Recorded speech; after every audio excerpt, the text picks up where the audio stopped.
Meren of Clan Toth versus Brimaz, King of Oreskos. One lander is not keepable, and that's not particularly great, but if our opponent doesn't get off to a quick start, which is, yeah, Brimaz unfortunately does typically get off to a fast start, but yeah, Spore Frog's really going to help us.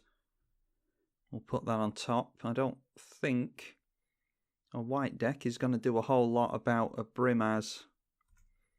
I don't think a white deck is going to do a whole lot about Spore Frog coming in and out of the graveyard, but maybe our opponent will have some secret tech that we don't know about.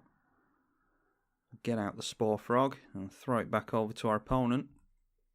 Unfortunately can't F6 because we need to be able to sacrifice this in response to a Swords. This prevents all combat damage that would be dealt this turn. Often referred to as the Fog Frog. Okay, and with that we can go for Buried Alive. Or do we want to Eternal Witness to guarantee a land drop for next turn? Yeah, I think we want to get down Meren next turn. Or we could just go for Devoted Druid, couldn't we? Yeah, let's try getting down Devoted Druid. And then I'm not going to bother swinging in just in case our opponent has tokens that can come out at instant speed. Brimaz, King of Oreskos is a 3-mana Vigilance 3/4.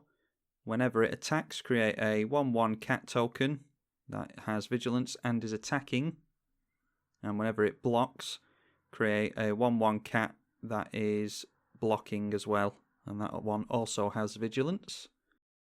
Then we have Meren of Clan Toth, 4 mana for a 3/4 in Golgari. When a creature dies that we control, we get an XP counter. At the beginning of your end step, choose a target creature in your graveyard. If its CMC is less than or equal to the number of XP counters you have, return it to the battlefield. Otherwise, put it into your hand. And our opponent making a risky play in using the extra planar lens to double up some mana. Typically see this with the snow-covered lands because it cares about the name of the card as opposed to the, the basic land type or anything like that. So a snow-covered plains would only double up mana for snow-covered plains.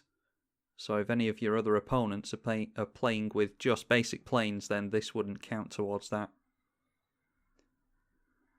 It's pretty risky play by our opponent. We are in colours that can blow up artifacts. Luckily for our opponent, we don't have any of those down yet. It turns out we were making a land drop anyway there. We'll go for Meren. And then there's nothing else we can do. We'll swing in with Spore Frog.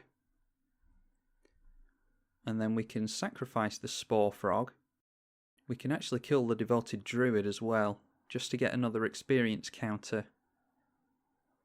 Yeah, I think I quite like that. We'll deal some damage with the Spore Frog first of all. And then we'll sacrifice it. That will give us an experience counter. And then we'll put a couple of minus counters on the Devoted Druid. That is, put a minus counter on it to untap it. But we can do that a couple of times to kill off the Devoted Druid. And that just gets us another experience counter. And then we can grab the Devoted Druid straight back with Meren. And by the time our turn rolls back around, the Devoted Druid will have lost its summoning sickness. Okay, Steel Shaper Apprentice. Looks like this is an equipment build. Search your library for an equipment card, reveal it, put it into your hand and shuffle your library. They have to pay white and tap to do that. And then there is Weathered Wayfarer as well. Be intrigued to see what lands they want to grab with that. Weathered Wayfarer can grab any land, not just basics. Okay, Bloodghast is pretty good, so let's go for Buried Alive and see if we can start getting some shenanigans going. Typically, one of the best cards in Meren is Sakura Tribelder. It ramps us and sacrifices itself to give us an experience counter. So let's go with that. Reclamation Sage is always good to have. And then how about a Duplicant as well, just in case our opponent does anything that we're worried about. And then we can get out the Eternal Witness, and I think I don't mind grabbing that Buried Alive back out of the graveyard. And then we can tutor up some more stuff if we want to. Yeah, we'll just get back the Sakura Tribe Elder at the end of this turn. So let's swing in with Meren. Not worried about our opponent blocking here. Yeah, and we'll get back the Sakura Tribe Elder. And at the end of this turn, we'll grab ourselves a forest with that, and we'll be up to 3 loyalty then. Oh, I keep saying loyalty, 3 experience counters, so we can get back the Rex Sage if we want to. And blow up that extra planar lens. Because currently our opponent's planes are tapping for 2 mana. Weathered Wayfarer is white and tap, search your library for a land, reveal it and put it into your hand. But you can only do that if your opponent controls more lands than you. They've gone for Tectonic Edge, so they might be trying to blow up our overgrown tomb, which we're not too worried about if we have Sakura Tribe Elder to say something about that, and they are getting some good equipment packages onto the field currently. Or at least things that care about equipment. Pure Steel Paladin is really, really good. And then we'll see which equipment our opponent searches for off of the Steel Shaper Apprentice. Okay, Sword of Feast and Famine. Yeah, we have access to Reclamation Sage, so I'm not too worried about that. And then they get to draw a card from Pure Steel Paladin because an equipment has entered under their control. And then they do have Metal Craft, which means they can equip it for 0. Metal Craft wants you to have 3 artifacts in play, at least 3, which they obviously do. But we can blow that thing up with Reclamation Sage anyway, so I'm not too worried about that. Grab ourselves a forest. We're up to 3 loyalty counters now. And I think Underrealm Lich is a good thing to go for now. Underrealm Lich really filters our draws. And it's also self-mill as well. Get a lot of value out of this thing for 5 mana. If you would draw a card instead, look at the top 3 cards of your library. 1 goes into your hand and the rest go into the graveyard. And then do we care about Bloodghast? I don't think we really care about Bloodghast. Yeah, I'll get it into play, just so we can start swinging in with it, because Pure Steel Paladin is going to be a 2-2. And then Bloodghast is good sack fodder as well. We're not going to swing in with anything this turn, because our opponent's creature has protection from black and green. We'll go for, yeah, Reclamation Sage. Getting rid of the Sword of Feast and Famine. And our opponent's in a tricky position now. They could wipe the board, but they'll give us all the experience counters we need. Okay, going for another land. We can also start swinging in with these little dorks like Eternal Witness, Bloodghast, and Rex Sage. But they have the issue then of giving those cards back to us effectively if they block them. So it's either they take a bit of damage. Oh, and there they go. They're getting back the Sword of Feast and Famine. They're going to be able to play that back out. We're going to have to discard our Buried Alive here, I think. Unless they decide to leave it back as a blocker. Luckily, with a Meren of Clannel Toth deck, we're not too worried about discarding cards because we do interact so well out of the graveyard. And we might have to try and race up to a duplicant as soon as we can. Unfortunately, don't get to use the Buried Alive, but we can get Eternal Witness back into the graveyard at some point and then reanimate it to get the Buried Alive back. Okay, and Steel Shaper's Apprentice coming back out. That will help our opponent tutor for more equipment next turn. Okay, and deciding to protect the Weathered Wayfarer. I would think that they'd care more about the Pure Steel Paladin being protected, but well, apparently not. Okay, what do we want in hand? I don't think I really... Yeah, I think I'll just take the command tower here, and then everything else can go in the bin. So we'll throw that into play. Now we'll see if our opponent wants to kill anything off here.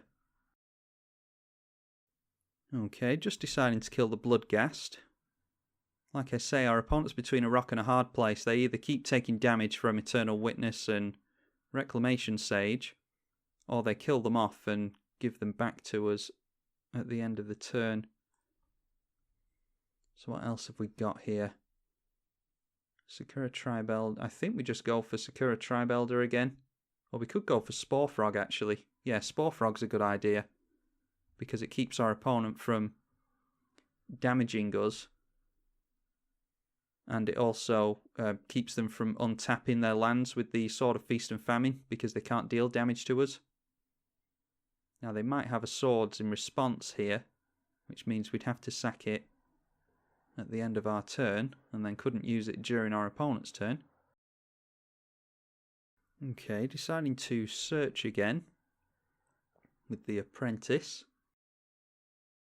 Okay, going for Lightning Greaves in order to protect one of their creatures, and Pearl Medallion makes white spells cost 1 less to cast. So they might go for Brimaz and Lightning Greaves here, because each plains taps for 2 mana, don't forget. So Brimaz will only cost a white and a white thanks to that Pearl Medallion, and then if they equip it up with the Lightning Greaves they can get Haste and Shroud onto that. And out comes the Lightning Greaves.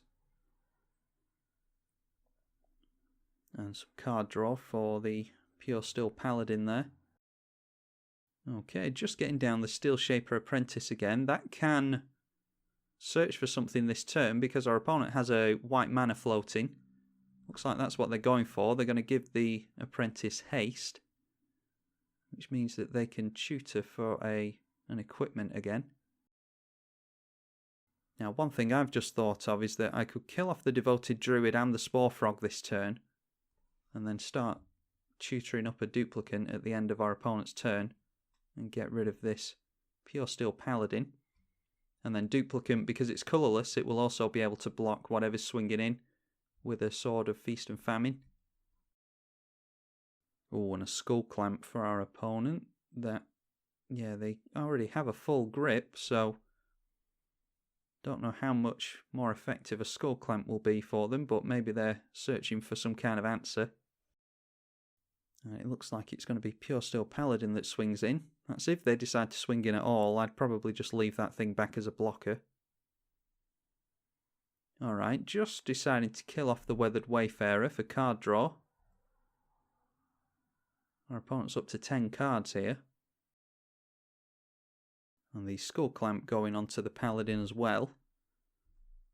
And I'd be intrigued to see if they swing in here. They shouldn't. They should just hold back, which is exactly what they do. And then getting a Lightning Greaves on there as well makes it so that we can't duplicate.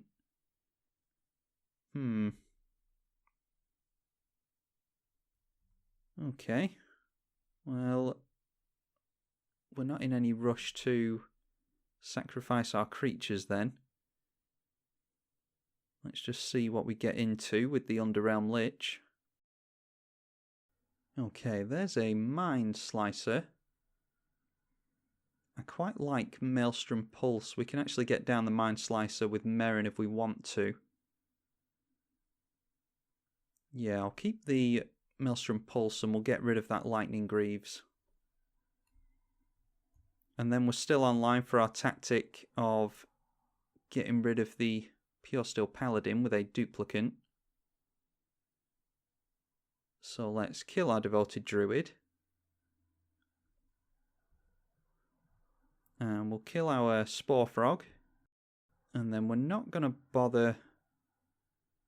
Actually, we'll swing in with these two because we don't mind those being in the graveyard. So if they want to give either of those back to us, that's fine. No, they just decide to take 4, which is exactly what I assumed they were going to do. We are up to 6 experience counters, which means we can now grab the duplicate. That will enter and exile the Pure Steel Paladin. And it will also give us a blocker up against the Sword of Feast and Famine. This thing gives protection from black and green. Obviously, duplicant isn't any colour, so we can block effectively with that. And when we do block, it will most likely be killed and therefore give us an experience counter. And if it's in the graveyard, which it actually isn't thanks to Path to Exile, so we will not be doing any more duplicant shenanigans. We'll just grab ourselves a black here. And that means that Bloodghast is coming down. So how much damage is that next turn? 4, 8, 10, 13 exactly. Yeah, it looks like our opponent didn't account for the Bloodghast. They might be able to get a blocker into play though. They haven't played Brimaz yet, so that's one line of play for them. Noteworthy that Bloodghast has haste once our opponent's life total is below 10. That was a little theme of the Zendikar vampires, the original ones. They wanted to get your life total below 10 in order to gain different benefits. Okay, the Steel Shaper Apprentice comes down again. And a Skull Clamp onto that. And then a Sword of Feast and Famine onto it, and down comes Brimaz. 2 mana floating for our opponent. 5 cards in hand. And deciding to change his mind and put the sword onto Brimaz instead. Okay, Eldritch Evolution can get us into a 5-drop. I think I'd rather keep the Avenger of Zendikar here. Yeah, we'll just go for Avenger of Zendikar. And this will give us a plant token per land we control. And then the plants get a +1/+1 counter every time we make a land drop. Now this either makes it so that if our opponent wipes the board, we get a boatload of experience counters. Either that, or we manage to go wide on our opponent if we make a land drop next turn, which we most likely will with the top 3 cards of our library. Yeah, we'll just swing like that. We want to keep the Underrealm Lich around. They will most likely block something with Brimaz. Probably Bloodghast. Although they might want to block with the Skull Clamp as well, in order to draw a couple of cards. Okay, deciding to block with Brimaz. That will get them a cat token. They're blocking the Bloodghast. Blocking the Bloodghast because it is of little consequence to us whether we have that lying around or not. Whereas they are correctly not wanting to give us Reclamation Sage or Eternal Witness. Problem is, the longer they're on the battlefield, the longer they're going to be getting dealt 4 points of damage every single turn. And we still get an experience counter. So if the Avenger of Zendikar dies now, we can get it back with Meren. And why don't we go for... Yeah, we'll just go for the Spore Frog. That'll make things difficult for our opponent. They won't be able to swing in effectively with a Spore Frog in play. Okay, Gideon Jura.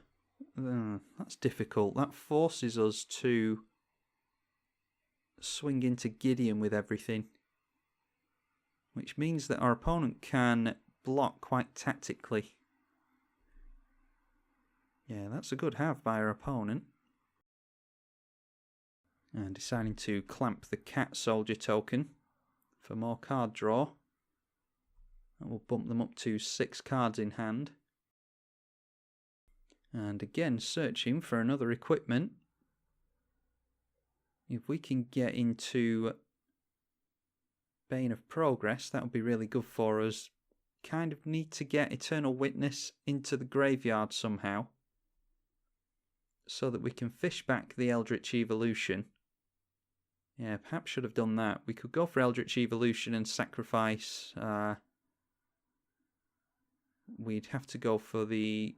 No, we could go for Meren or the Underrealm Lich and then go for the Bane of Progress. That would destroy all artifacts and enchantments. And our opponent would find it really difficult to come back from that, I imagine. Okay, looks like they're trying to assemble the Caldra cycle. This one is First Strike, Trample and Haste. And down comes the tutored for equipment in Helm of Caldra. This is probably just so that Brimaz doesn't die when it blocks, although it wouldn't die anyway, would it, thanks to the protection. So maybe they're just trying to set up Voltron. Haven't had any commander damage dealt to us so far. Well, there's no reason for them not to swing in, because we can't block and Brimaz does have vigilance. And I completely forgot about Spore Frog. I F6'd and then rapidly tried to undo the F6 that I put down, but yeah, not to worry. Hopefully that doesn't cost us. Clamping another cat token there. And Thran Dynamo, more ramp for our opponent.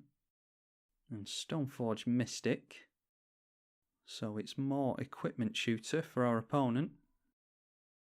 Okay, Batter Skull is a nice bit of life gain for our opponent. And let's just see if, I imagine that's the card that they tutored for. It is. And there's your Batter Skull text. It enters equipping a 0/0 worm token.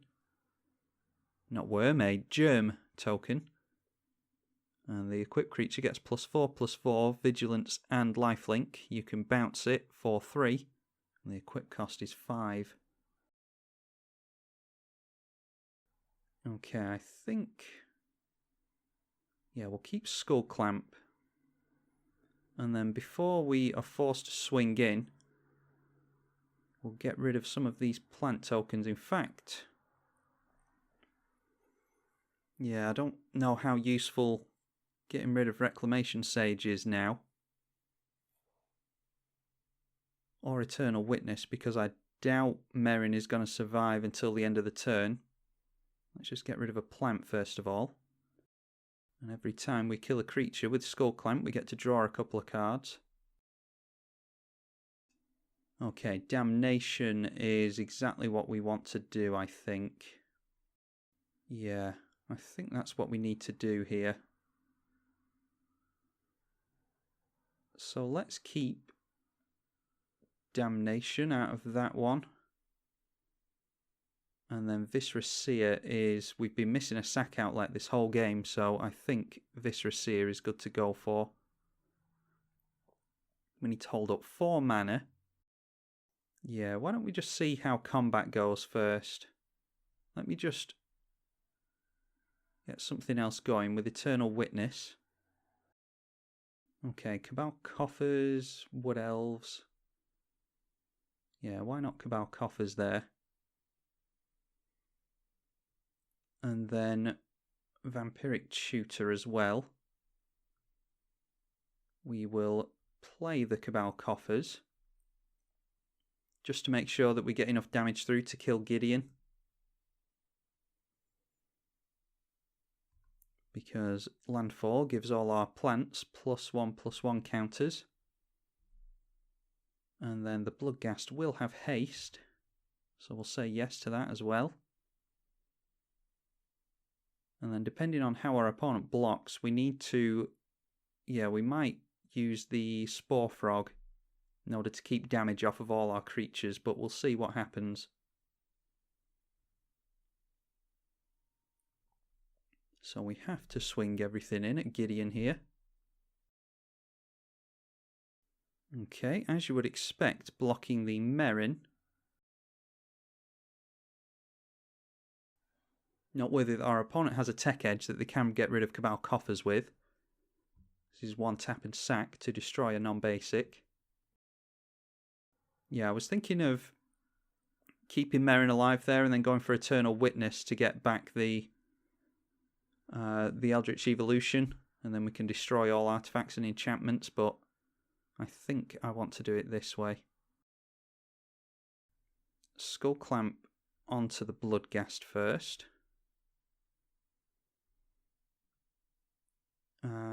Shriekmaw will be the most useful, I think.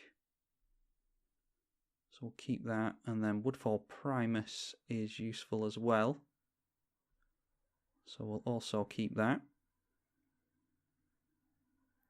And then we'll clamp another thing. We need to hold up enough mana. I think I want to get down Viscera Seer and the Vampiric Tutor.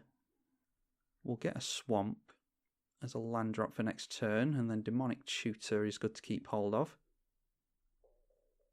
Okay, and there we go. We'll just Damnation here. And that's our opponent drawing 2 cards with Skull Clamp. And I think Viscera Seer getting down a sack outlet there is good. And then there's actually nothing to stop us going for Bane of Progress to blow all these artifacts up. That will reduce our opponent to a lot less mana, and they won't have any equipments in play either. Okay, they are making the Thespian stage a target of the Tech Edge, a copy of the Tech Edge. Down comes Brimaz again. I'm just hoping they can't give Brimaz any kind of haste here. The Helm of Kaldra gives haste. That's unfortunate. Really hoping that our opponent doesn't get double strike here in that case, because they can just suit up Brimaz with all sorts of equipment here. Helm of Kaldra first of all for the first strike, trample and haste. Not worried about the trample really, because there's a Sword of Feast and Famine in play, so they can just swing through anyway. And then on goes the Sword of Feast and Famine. We're only on 5 commander damage. I'm more worried about our life total than commander damage so far, but they might be able to give Brimaz double strike. And then a Skull Clamp as well, just for the extra damage I imagine. Brimaz isn't going to be going to the graveyard, I wouldn't have thought. So we're going to be on 15 commander damage now. And we're going to be down to 8 life. Then down to 6 after a Vampiric Tutor. And I forgot about the cat token as well. So that'll be 11. Taking us down to 7, then 5 off the Vampiric Tutor. Yeah, I think I want to keep Viscera Seer around, so I'm not going to block the cat token. We're going to be forced to discard a... Yeah, I think a Swamp is okay. Alright, and we're down to 7. And that's destroying Cabal Coffers. That does hurt us a little bit. Especially if we wanted to play the Woodfall Primus, but we don't have Urborg in play anyway. And that forces us to Vampiric Tutor right now. Let's go for the Bane of Progress. Now, it's noteworthy that our opponent... Oh, Hero of Bladehold. Yeah, let me just have a look through my opponent's graveyard and see what creatures they've got, because I'm half tempted to get down Living Death instead in that case. Or maybe another board wipe. Okay, and that's just more life gain. Yeah, Hero of Bladehold makes things difficult. Okay, we draw into the Bane of Progress that we already knew we had. Yeah, the protection from black's really hurting us here. Okay, we just have to go for Bane of Progress here, I think. And then hope that we survive until next turn. Which, I don't know if we're going to. We can block here and here. Yeah, I think our opponent's got us either way. Yeah, blowing up our mana hurt us quite a lot there. And taking that hit before when I'd F6'd because I was waiting for our opponent for quite a while to play out the turn and just kind of lost concentration there, which is my own fault. So we could have Spore Frog to save ourselves some damage, and that might cost us. Okay, Swords to Plowshares is 12 life at least. So then if they'll go 3, 6, 7, 8, 9, 10, and then 11, 12, 13, 14, 15, 16. Yeah, we might be able to survive next turn because of that, actually. Had they have just gone wide on us, thanks to the battle cry, we might have been able to... I don't think we could have won had they not have done that. Now, we don't know what equipment they have in hand, of course, so we'll see what happens. Okay, Steel Shaper's Gift will most likely spell the end for us. They've had no shortage of tutors this game. Okay, Loxodon Warhammer is Trample. So we're not blocking whatever Loxodon Warhammer goes on to. Okay, so not blocking Brimaz. Ah, I see. And then Brimaz, that kind of forces us to take commander damage. Yeah, there's nothing we can do here because Viscera Seer. Yeah, this is a very well played game by our opponent. And it looks like they've got us here. So we will just F6 and take all of this. And then throw over a good game to our opponent. Yeah, I'm sure there's other things we could have done there. I was looking towards the end there. Instead of the Bane of Progress, I was looking to do something like another board wipe. We already had Damnation and Decree of Pain in the graveyard. I didn't have enough life left to go for Toxic Deluge. Like I said, if we hadn't have taken the hit from where I should have Spore Frogged and wasn't paying attention properly, I wonder if that would have changed the tide of the game. But it was a well played Brimaz deck either way. I hope you all enjoyed it. I'm tribalkai on the EDH channel. Thank you for watching.